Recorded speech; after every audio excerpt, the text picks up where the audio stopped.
আল্লাহ পরিকল্পনা দেখুন, যে নবী মুহাম্মদ সাল্লাল্লাহু আলাইহি ওয়াসাল্লামকে মক্কা থেকে তাড়িয়ে দিচ্ছে মানুষ, আল্লাহ রাব্বুল আলামিন সেই মক্কা নবীর পায়ের সামনে এনে দিলেন। সুবহানাল্লাহ।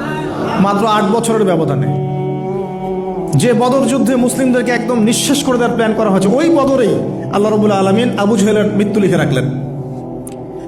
যে ইউসুফকে কুয়ায় ফেলে দিল তার ভাইরা, সেই ইউসুফকে আল্লাহ পাক সেখান থেকে রাজপ্রাসাদ, সেখান থেকে কারাগার, সেখান থেকে আবার নিয়ে আসলেন মিশরের পলিটিক্যাল পাওয়ার। আল্লাহর পরিকল্পনা। যে ইয়াসরিব একসময় ইহুদিদের দাপটের জায়গা ছিল, ওই ইয়াসরিব মুসলিমদের পরতলগত করলেন আল্লাহ পাক হিজরত করিয়া। বাদশাহ নাজাশী আবিসিনিয়ায়, আমি তো মালয়েশিয়াকে আবিসিনিয়া মনে করি, এখানে মাশাআল্লাহ এরকম পরিবেশ আছে, শান্তিপূর্ণ ইসলামী পরিবেশ। বাদশাহ নাজাশীর এরকম পরিবেশ ছিল। বাদশাহ নাজাশী কিন্তু মুসলিম ছিল না, সে খ্রিস্টান ছিল। তারপরেও নবীজি বলতেন বাদশাহ নাজাশীর রাজ্যে কেউ জুলুমের শিকার হয় না। সুবহানাল্লাহ।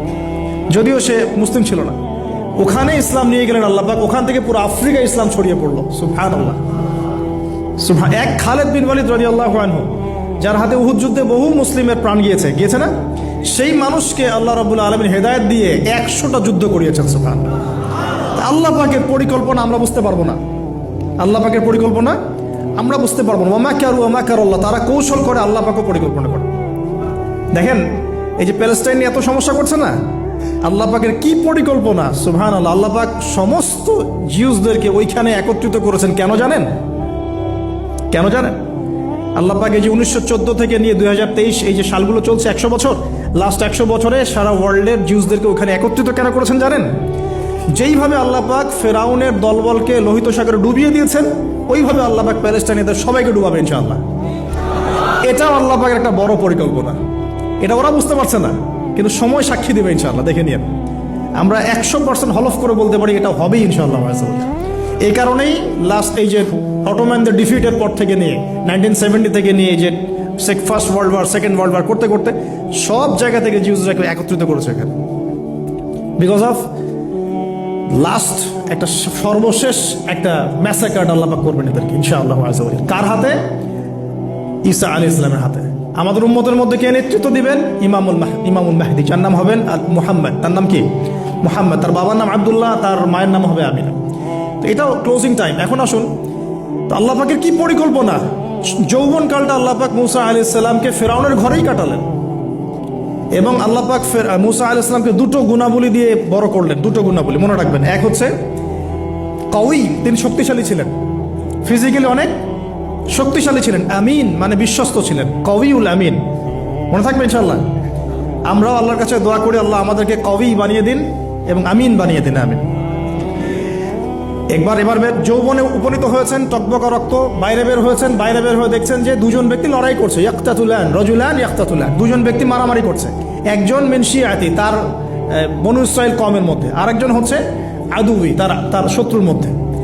তো মুসা আলাইহিস সালাম গিয়ে সাহায্য করতে চাইলেন তার কম। আমরা বলি না দেশি ভাই সাপোর্ট দিই, তাই না?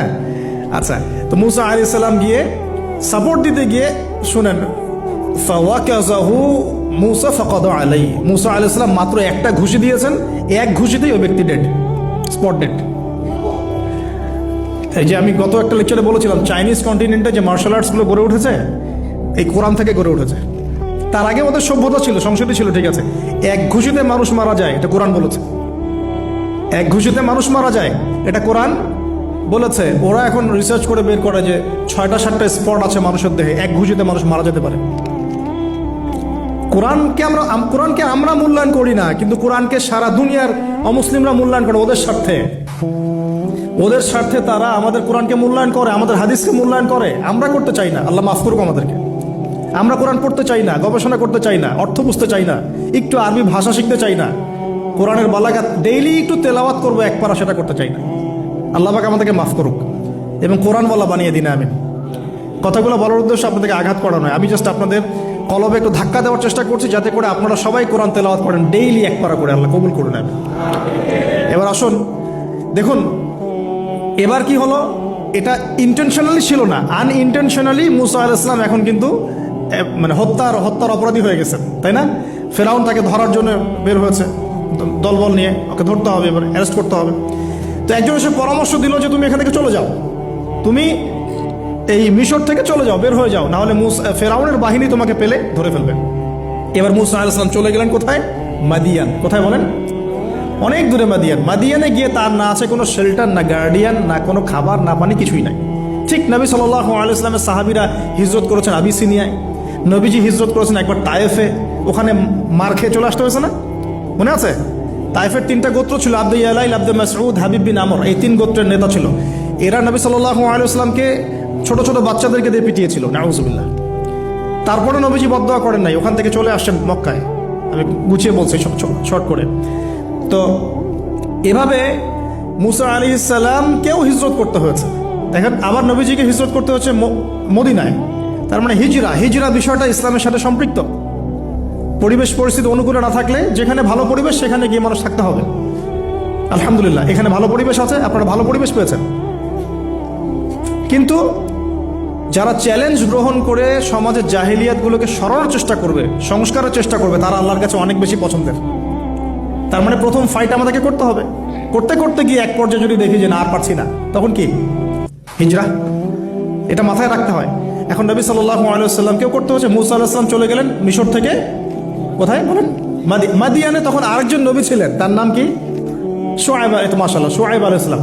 শুআয়ব আলাইহিস সালাম সম্পর্কে আল্লাহ পাক বলেছেন তিনি অত্যন্ত চমৎকার বাগ্মী ছিলেন। মানে তিনি নবীদের মধ্যে অনেক সুন্দর করে কথা বলতে পারতেন। সুবহানাল্লাহ, সুবহানাল্লাহ। তো শুআয়ব আলাইহিস সালামের কওমের নাম কওমে মাদিয়ান। বলে রাখি, এই কওমে মাদিয়ানকে আল্লাহ রাব্বুল আলামিন ধ্বংস করেছেন সর্বপ্রথম ভূমিকম্প দিয়ে। কি দিয়ে? পৃথিবীতে সর্বপ্রথম যে জাতিকে ভূমিকম্প দিয়ে ধ্বংস করা হয়েছে তার নাম কওমে মাদিয়ান। কেন ধ্বংস করা হয়েছে? মাপে কম দিত। কি করতো? যেটা এখনকার ওয়ার্ল্ডের ইকোনমিক সুন্নাহ, নাউজুবিল্লাহ। মানুষকে ঠকানো এখনকার ওয়ার্ল্ডের ইকোনমিক সুন্নাহ। এবং এই মানুষকে ঠকানোর জন্য ইকোনমিক সেকশনে রিবা চালু করা হয়েছে। রিবা, সব জায়গায় রিবা, এভরি সিঙ্গল সেক্টর, যেটা under the foundation of world bank আর IMF।